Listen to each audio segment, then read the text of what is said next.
잠언 31장 3절에서 9절까지 말씀입니다.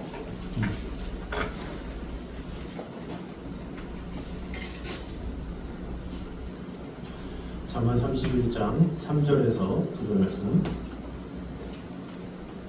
교독하도록 하겠습니다. 내심을 여자들에게 쓰지 말며 왕들을 멸망시키는 일을 행하지 말지어다.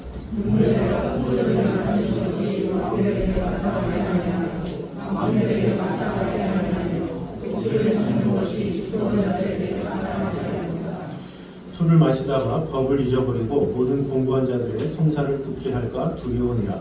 독주는 죽게 된 자에게 포도주는 마음에 근심하는 자에게 주시었다. 그는 마시고 자기의 빈궁한 것을 잊어버리겠고 다시 자기의 고통을 기억하지 아니하리라.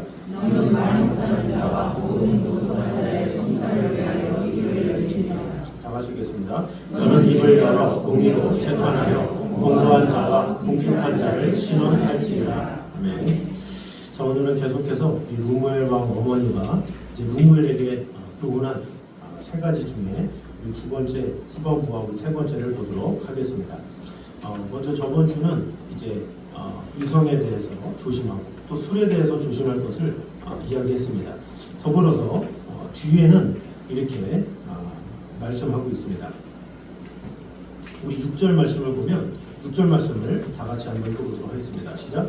독주는 죽게 된 자에게, 포도주는 마음에 근심하는 자에게 줄지어다. 자, 여기 보면 죽게 된 자에게, 마음에 근심하는 자에게 줄지어다. 이렇게 보면 이 의미를 잘못 이해하면 오해하기가 쉽습니다. 이것은 술을 권장하거나 추천하는 말씀이 아니라 지도자에게 술을 금지하는 이유를 강조하기 위해서 쓴 말씀이다. 이렇게 볼 수가 있습니다. 먼저 문맥으로 보면 4절과 5절 말씀 다시 한번 읽어보도록 하겠습니다. 31장 4절 5절 시작.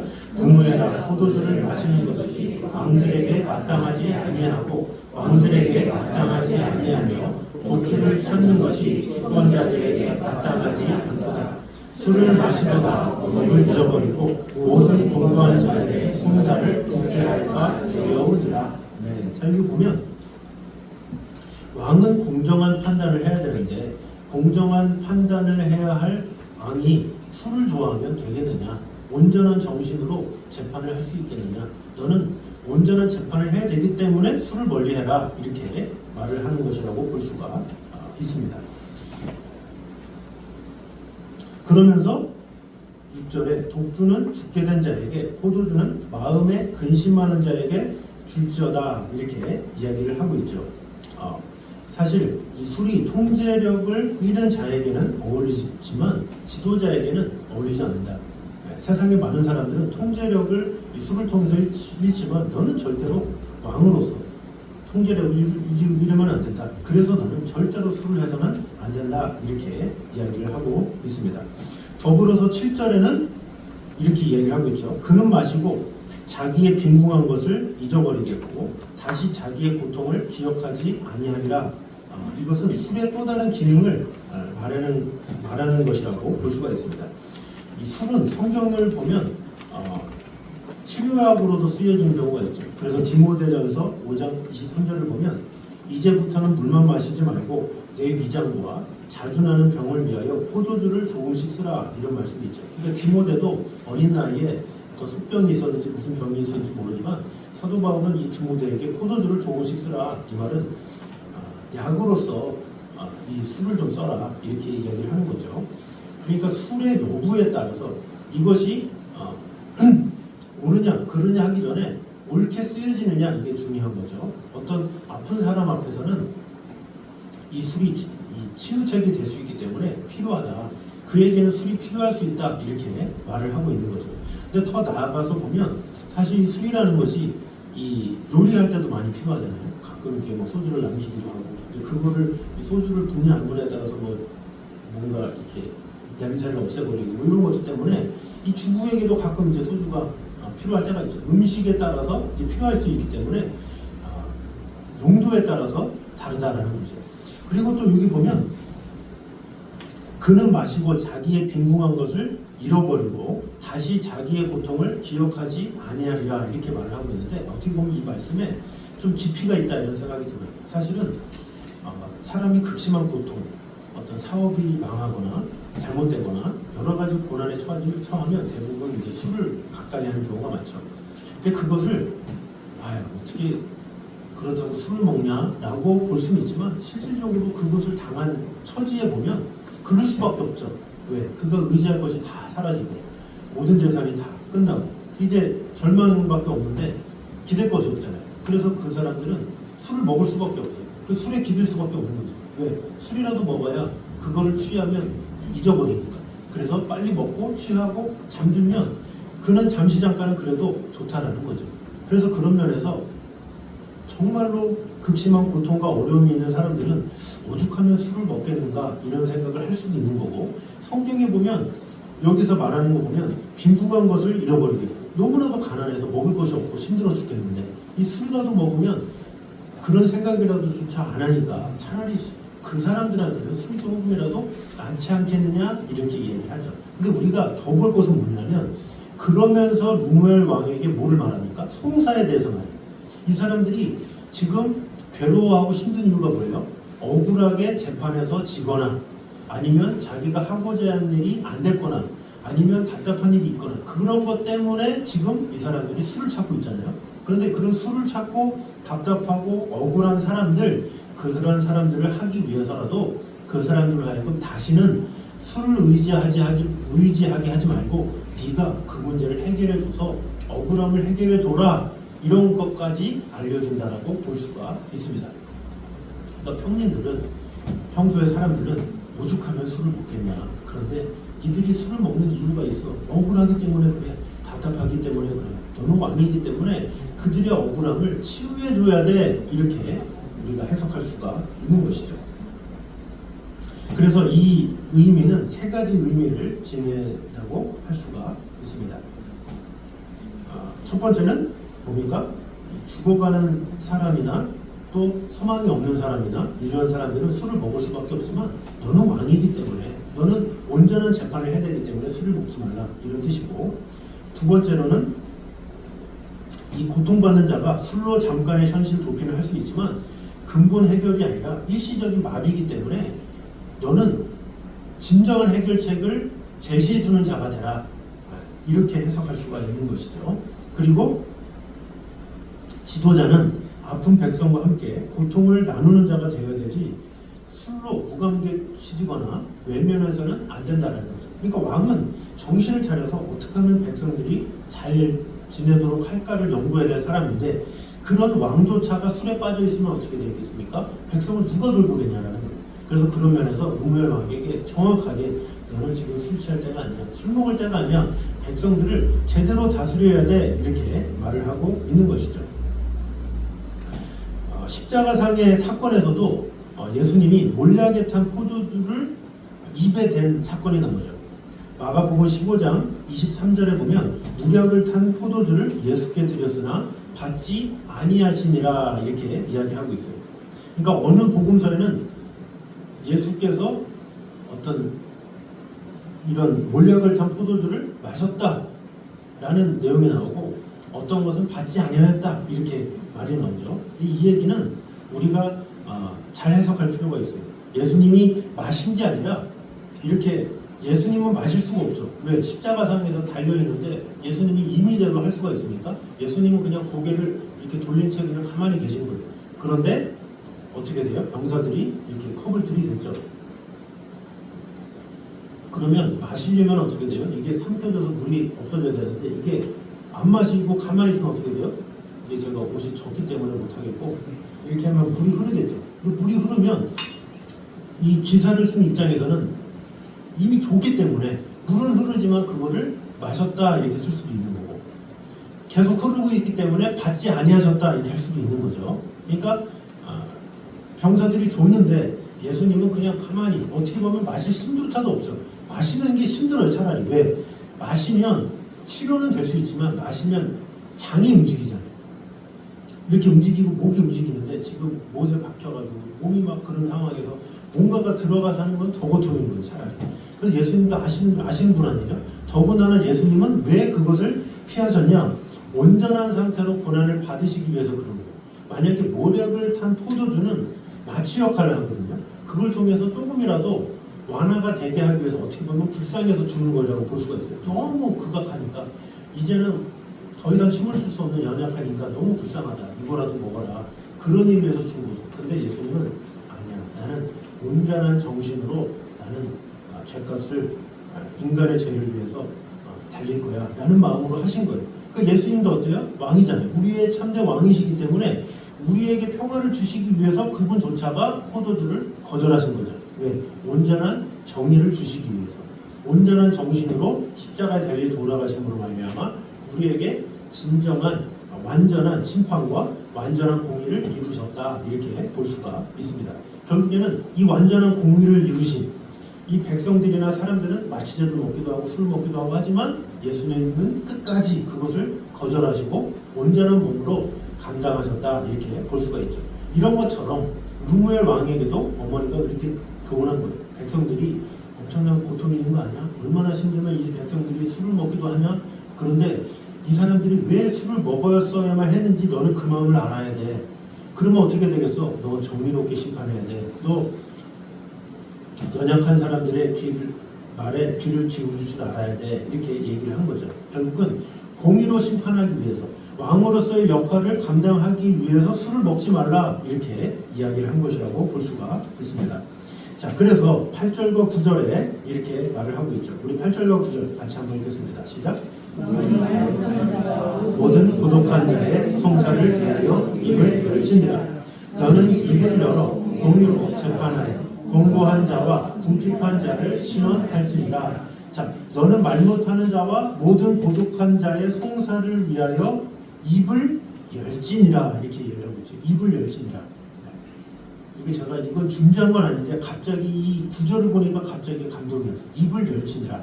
입을 연다라는 게 먹으려고 입을 열지 말고 올바른 송사를 하는데 입을 열어라.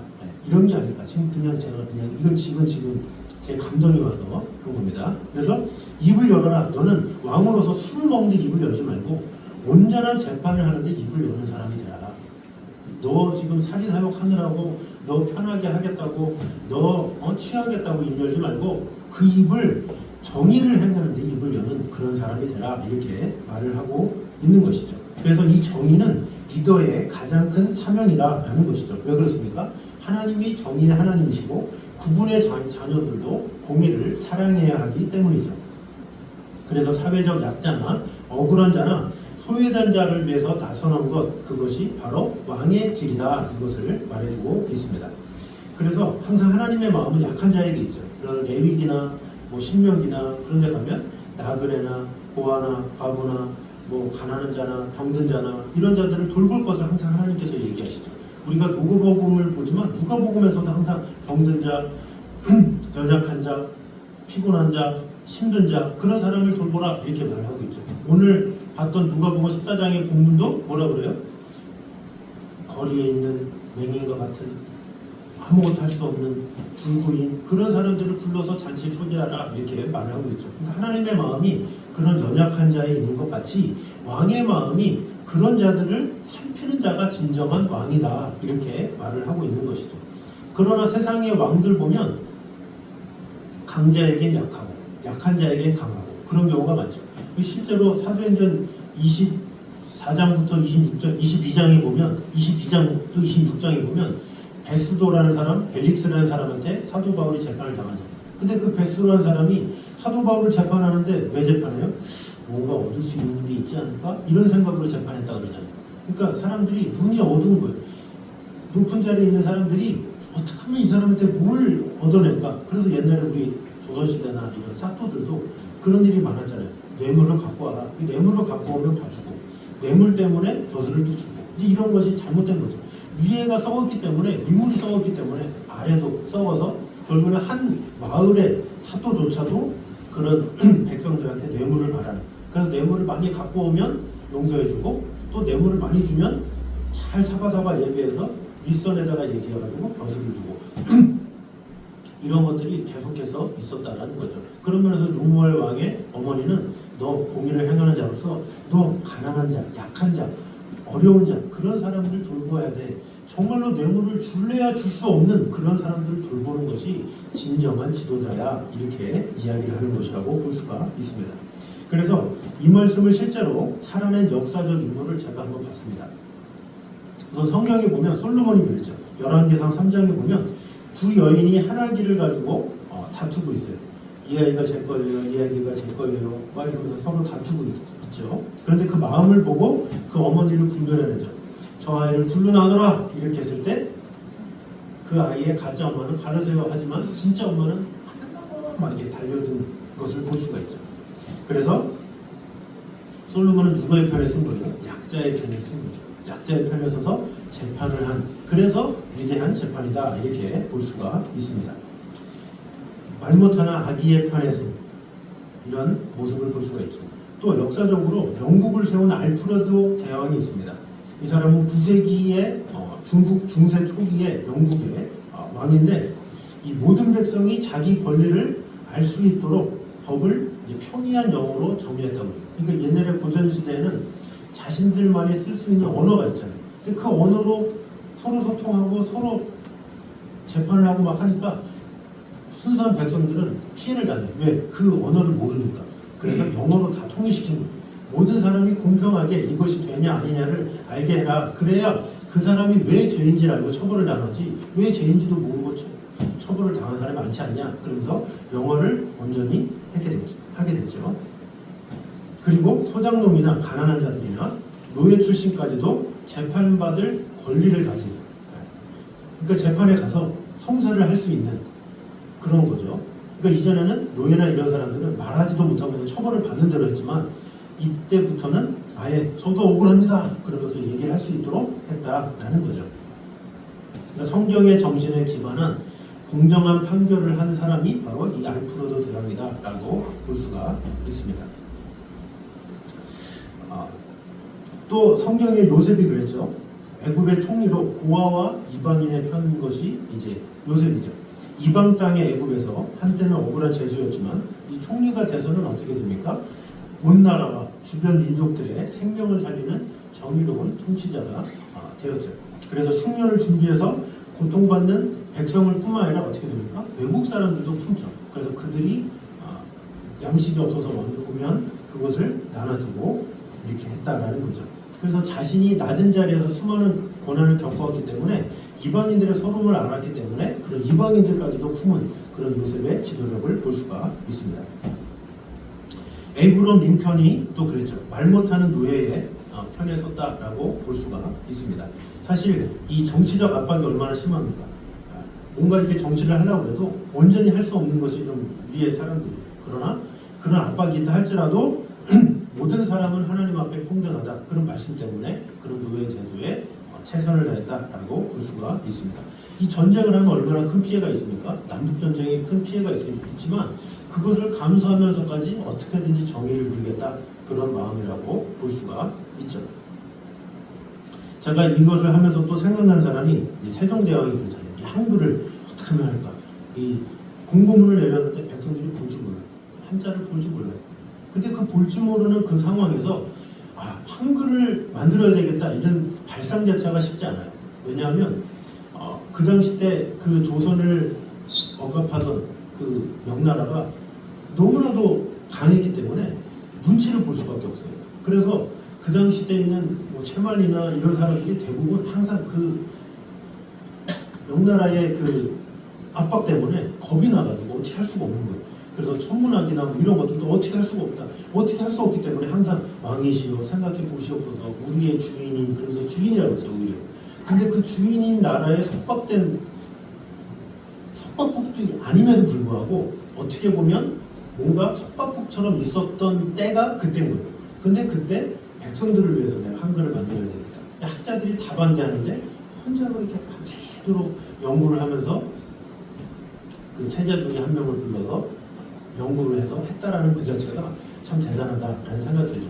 그래서 세종 때가 아니라 그 이듬해, 그 다음에 시간이 지나서 나중에 백성들이 쓰게 된 거죠. 근데 그런 것들도 어떻게 보면 백성들을 정말로 사랑하는 마음 때문에, 약한 자를 돌보려는 마음 때문에 생긴 것이다라고 볼 수가 있습니다. 그래서 이 정의란 무엇이냐? 그냥 옳은 말을 하는 것이 아니라 목소리 없는 자의 입이 되어주는 것, 그것이 진정한 정의다라는 것이죠. 그래서 성경은 지도자에게 가장 요구하는 것이 공의다라는 것을 알아야 합니다. 그래서 말 못하는 자를 위해서 말해줄 수 있는 용기, 그것이 왕의 품격이죠. 그래서 약한 자를 먼저 돌보고 약한 자를 헤아려주고. 근데 오늘날의 이 법들 보면 그렇지 않은 경우가 너무나도 많잖아요. 돈 없고 빼고 쓰면 뭐 그냥 그렇고, 아무 힘 없고 그러면 처벌도 하고, 근데 좀 힘 있고 권세 있으면 뭐 처벌도 별로 안 주고, 그런 경우가 얼마나 많습니까? 오늘날에도 만연하다라는 거죠. 그런 상황에서 성경에서는 무엇을 말하느냐? 공의를 말해라.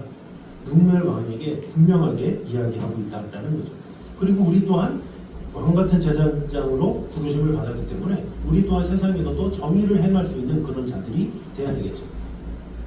오히려 약한 자, 억울한 자, 답답한 자의 편에 서서 그들을 위해서 오히려 더 위로해주고 품어주고 돌보는 그런 자들이 되기를 주님은 원하신다, 이렇게 볼 수가 있습니다. 그러므로 하나님은 여전히 고통받는 자의 편에 계시며 그들을 위해서 입을 여는 자, 그들을 사용하신다라는 것을 꼭 기억함으로 말미암아 우리가 세상 사람들의 눈의 시야대로가 아니라 하나님의 눈대로, 하나님의 뜻대로 이 세상 사람들을 바라볼 때 우리가 주님께서 주신 눈으로 바라보고 주님께서 주시는 통치하심으로 우리가 이 세상을 잘 이뤄나갈 때 하나님께서 우리를 통해 귀한 일들을 이루어 주실 것을 믿고, 하나님이 오늘날에 동일하게 르무엘 왕의 어머니가 르무엘에게 했던 것처럼 우리에게도 동일하게 이런 말씀을 하신다라는 마음을 가지고 우리 또한 하나님의 말씀과 뜻을 받은 자로서 온전히 공의를 행하며 이웃과 또 어려운 자들을 위해서 마음을 다하는, 그래서 정말로 정의를 위해서 전심을 다하게 힘쓰는 저희들 되시기를 주님의 이름으로 축원합니다. 기도하겠습니다. 사랑해 주님 감사합니다. 우리와 주는 언제나 함께 하시는 하나님의 은혜를 찬양합니다. 모든 사람은 다 하나님 앞에 평등하며 또 하나님 앞에 또 존귀한 영혼들임을 우리는 보게 됩니다. 그럼에도 불구하고 우리는 겉으로 사람을 판단하기도 하고 그의 가진 여부에 따라서 그의 환경에 따라서 어떤 그의 여부를 볼 때가 있습니다. 주님, 그 무엇보다 우리의 중심을 보시는 하나님의 시야를 우리가 갖게 하여 주셔서 어찌하든지 그 영혼들을 위해서 더불어서 연약한 자를 위해서 돌보기에 힘쓰며 그 영혼들을 위해서 마음을 다할 수 있는 그런 공의를 행하기에 부족함이 없는 성도들 될 수 있도록 주님 언제나 함께하여 주시옵소서. 올해라도 많은 영혼들이 자신의 고통을 잊기 위해서 술로 밤을 지새우고 또 여러 가지 잘못된 것으로 말미암아 자신의 안정을 되찾으려는 사람들이 또 위로를 받으려는 사람들이 많이 있습니다. 그러나 수고하고 무거운 짐진 자들아 다 내게로 오라, 내게 너희를 쉬게 하리라 말씀하신 주님의 말씀을 온전히 전할 수 있는 그런 자가 되어서 그들 모두가 예수님 안에 참된 평안을 얻을 수 있도록 도와주는 그런 성도들이 되게 하여 주시옵소서. 그리함으로 하나님께서 이루실, 하나님께서 원하실 놀라운 축복과 은혜가 가득 임할 수 있도록 주님 지켜주시고 돌봐주시고 함께하여 주시옵소서. 이제는 우리 주 예수 그리스도의 은혜와 아버지 하나님의 무한하신 사랑과 성령님의 교통하심이 늘 우리와 함께 계셔서 우리를 지켜주시고 돌봐주시는 하나님의 나라와 영광을 위해서 살아가길 원하는 이제는 모든 성도들과 가정을 위해 여기서까지 함께 있기를 간절히 축원하옵나이다. 아멘.